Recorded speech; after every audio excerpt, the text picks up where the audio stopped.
Yang saya hormati Profesor Dasko, rekan-rekan media dan hadirin sekalian.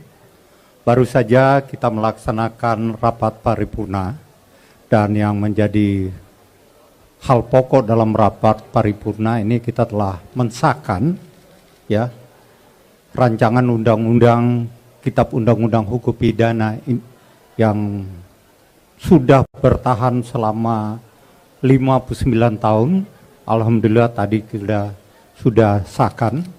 Dan yang kedua kita juga mensahkan perjanjian pertahanan antara Republik Indonesia dengan pemerintah Singapura dan perjanjian pertahanan antara Indonesia dengan pemerintahan Fiji.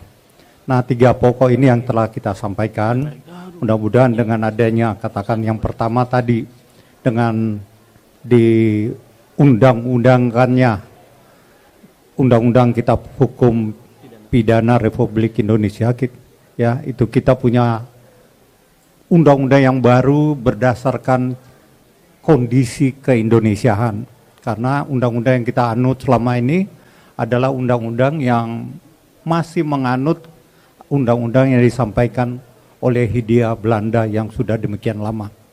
Perjalanan panjang, ya kita tahu mungkin sudah 7 presiden yang melewati ini.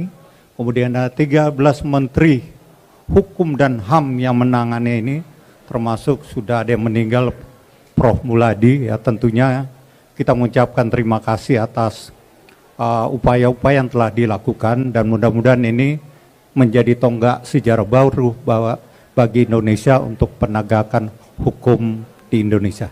Demikian. Mungkin ada pertanyaan? Pak izin. Bang Dasko izin, Pak Ludwig, Bang Gubel. Ini kan di depan hari ini, sama seperti hari kemarin, ini protes dari masyarakat masih akan terus berlangsung rencananya begitu ya. Kalau dari pimpinan DPR akan ada yang menyambangi mereka tidak terkait dengan menyampaikan apa yang kira-kira bisa mereka lakukan, apalagi terkait dengan judicial review di Mahkamah Konstitusi seperti itu. Kira-kira ada yang akan menyambangi mereka tidak ke depan gitu Pak? Terima kasih. Sementara tidak, karena kami sudah sahkan.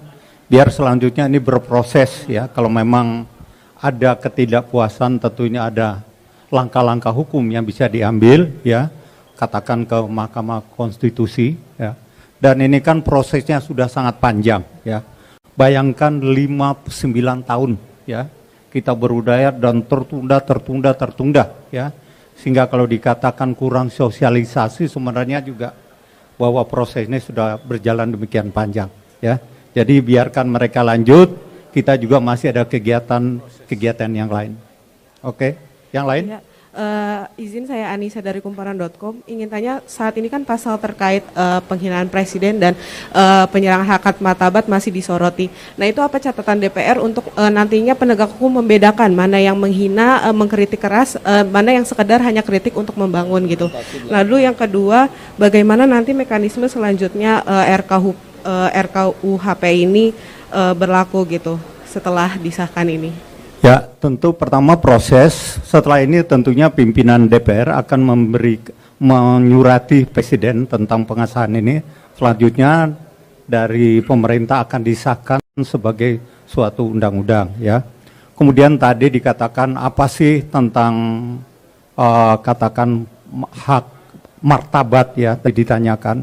Itu kan sebenarnya delik aduan ya. Delik aduan. Jadi tidak semudah itu ya, tidak katakan kalau merasa hak martabatnya terganggu, ya selama katakan tidak ada delik aduan yang bersangkutan, katakan dari presiden ataupun wakil presiden, ya itu tidak akan diproses. Kira-kira gitu, Prof ya. Oke ya. Oke, cukup ya.